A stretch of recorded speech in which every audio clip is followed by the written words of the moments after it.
Prosecution ಕೇಳಿದೆ sir. ಇನ್ನು prosecution ಕೂಡ ನಾವು ಪ್ರಶ್ನೆ ಮಾಡಿದ್ದೀವಲ್ವಾ ಗವರ್ನರ್ಗೆ. ಲೋಕಾಯುಕ್ತದವರು ನಾವು ಯಾರೋ ಈಗ ಇದು ಅಬ್ರಾಹಂ ಕೇಳಿರೋದು ಇಂಡಿವಿಜುವಲ್, ಆದರೆ ಲೋಕಾಯುಕ್ತ ಒಂದು ತನಿಖಾ ಸಂಸ್ಥೆ ಕೇಳ್ತಾ ಇದೆ ಅಂದಾಗ ನೀವು ಅವರಿಗೂ ಕೊಡಲ್ಲ ಅಂದರೆ ಅದು ತಪ್ಪಲ್ವಾ? ಅದಕ್ಕೆ ನಾವು ಕೇಳಿದ್ವಿ, ನೀವು ಶಶಿಕಲಾ ಜೊಲ್ಲೆ ಅವ್ರದ್ದು 21ನೇ ಇಸ್ವಿಯಲ್ಲಿ, ಅವ್ರದ್ದು 21ನೇ ಇಸ್ವಿನಲ್ಲಿ ಆಗಿರೋದು ಅಲ್ಲ ಕೇಳಿದ್ದಾರೆ, ಅದಕ್ಕೂ ಕೊಡಲಿಲ್ಲ. ಕುಮಾರಸ್ವಾಮಿ ಅವರು 23ಕ್ಕೆ ನಡೆದಿರ್ತಕ್ಕಂಥ ಘಟನೆ, ಯಾವುದೋ ಒಂದು ಮೈನಿಂಗ್ ಸಂಸ್ಥೆ ವಿಚ್ ಈಸ್ ನಾಟ್ ದೇರ್, ಅದು ಇಲ್ಲವೇ ಇಲ್ಲ ಅನ್ನುವಂಥ ಸಂಸ್ಥೆಗೆ 550 ಎಕರೆ ಜಮೀನು ಕೊಡ್ತಾರೆ. ಅದನ್ನು ನಾವು ಲೋಕಾಯುಕ್ತದವರು ಚಾರ್ಜ್ ಶೀಟ್ ಹಾಕಬೇಕು, ನಮಗೆ ಪ್ರಾಸಿಕ್ಯೂಷನ್ಗೆ ಪರ್ಮಿಷನ್ ಕೊಡಿ ಅಂತ ಕೇಳಿದ್ದಾರೆ. 23ರಲ್ಲಿ ಕೇಳಿದ್ದಾರೆ, ಅದು ಅವ್ರಿಗೂ ಕೊಟ್ಟಿಲ್ಲ. ಆಯಿತಾ? ಮತ್ತು ನಿರಾನಿ ಅವರಿಗೆ ಕೇಳಿದ್ದಾರೆ, ಜನಾರ್ದನ್ ರೆಡ್ಡಿ ಅವ್ರಿಗೆ ಕೇಳಿದ್ದಾರೆ. ಇವೆಲ್ಲ ಇಡೀ ರಾಜ್ಯಕ್ಕೆ ಗೊತ್ತಿದೆ ಈಗ. ಆದರೆ ಗವರ್ನರ್ ಅವರು ಅವೆಲ್ಲವನ್ನು ಬಿಟ್ಟು ಅವ್ರಿಗೂ ಕೊಟ್ಟು ಇವ್ರಿಗೂ ಕೊಟ್ಟಿದ್ರೆ ಅದು ಒಂಥರ ಸಮರ್ಥನೆ ಆಗ್ಬೋದು. ಅವ್ರನ್ನೆಲ್ಲ ಬಿಟ್ಬಿಟ್ಟು ಈಗ ಬರೀ 24 ಗಂಟೆ ಒಳಗೆ ಯಾರೋ ಒಬ್ಬ ವ್ಯಕ್ತಿ ವೈಯಕ್ತಿಕವಾಗಿ ಕೇಳಿದಾಗ, ಒಂದು ತನಿಖಾ ಸಂಸ್ಥೆ ಕೇಳೋದಕ್ಕೂ ಒಂದು ವೈಯಕ್ತಿಕವಾಗಿ ಪ್ರಶ್ನೆ ಕೇಳೋದಕ್ಕೂ ಭಾಳ ವ್ಯತ್ಯಾಸ ಇದೆ. ಹಾಗಾಗಿ ನೀವು ತನಿಖಾ ಸಂಸ್ಥೆಗೆ ಬೆಲೆ ಕೊಡೋದಿಲ್ಲ, ಅವರ ಪತ್ರಗಳಿಗೆ ಇದು ಮಾಡೋದಿಲ್ಲ, ನೀವು ರೆಸ್ಪಾಂಡ್ ಮಾಡೋದಿಲ್ಲ, ಇಂಡಿವಿಜುವಲ್ಲಿಗೆ ನೀವು ಕೊಡ್ತೀರಿ ಅಂಥೇಳಿ ನಾವು ಆಪಾದನೆ ಮಾಡಿದ್ದೇವೆ. ಈಗಲೂ ಕೂಡ ಅದಕ್ಕೆ ತನಿಖಾ ಸಂಸ್ಥೆಯವರು 2ನೇ ಸಾರಿ ಕೇಳಿದ್ದಾರೆ. ನಾವು ಚಾರ್ಜ್ ಶೀಟ್ ರೆಡಿ ಇದೆ, ಯಾರ ಮೇಲೆ? ಕುಮಾರಸ್ವಾಮಿ ಅವ್ರ ಮೇಲೆ.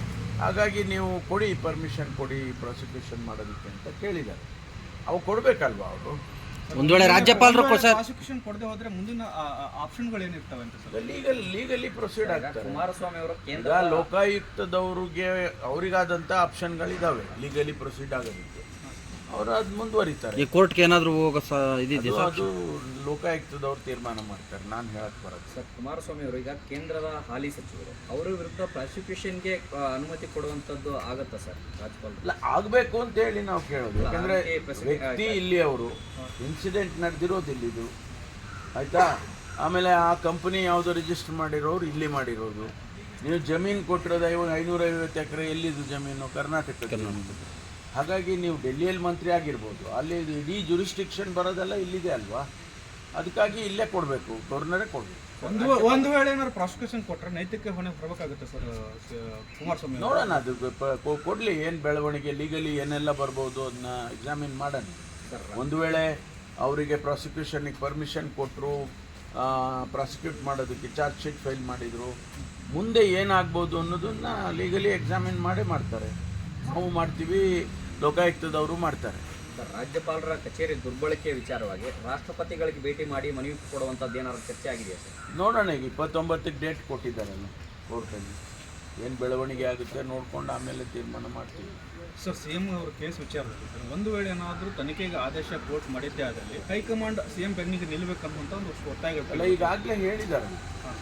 ಮಲ್ಲಿಕಾರ್ಜುನ್ ಖರ್ಗೆ ಅವರಾಗಲಿ ಅಥವಾ ಬೇರೆ ಬೇರೆ ಹೈಕಮಾಂಡಿನ ರೆಪ್ರೆಸೆಂಟ್ ಮಾಡೋರು ಹೇಳಿದ್ದಾರೆ, ನಾವು we are with chief minister. ಅದರಲ್ಲೇನು ಎರಡನೇ ಮಾತಿಲ್ಲ. ನಾಳೆ ಡೆಲ್ಲಿಗೆ ಹೋಗ್ತಾ ಇದ್ದಾರೆ ಸರ್ ಮುಖ್ಯಮಂತ್ರಿಗಳು, ಡೆಲ್ಲಿನಲ್ಲಿ ಮತ್ತೆ ಅವ್ರ ಪರವಾಗಿ ಏನಾದರೂ? ಇಲ್ಲ, ಅವರು ಯಾಕೆ ಕರೆದಿದ್ದಾರೆ ಗೊತ್ತಿಲ್ಲ ನನಗೆ. ಅಧ್ಯಕ್ಷರು ಮತ್ತು ಮುಖ್ಯಮಂತ್ರಿಗಳು ಇಬ್ಬರು ಹೋಗ್ತಾರೆ ಅಂತ ಹೇಳಿದ್ದಾರೆ. ಅದಕ್ಕಾಗಿ ಅವರು ಹೈಕಮಾಂಡ್ ಅವ್ರ ಜೊತೆ ಚರ್ಚೆ ಮಾಡಿ ಬಹುಶಃ ಬೆಳವಣಿಗೆ ಎಲ್ಲ ವಿವರಣೆ ಮಾಡಿ ಬರ್ತಾರೆ.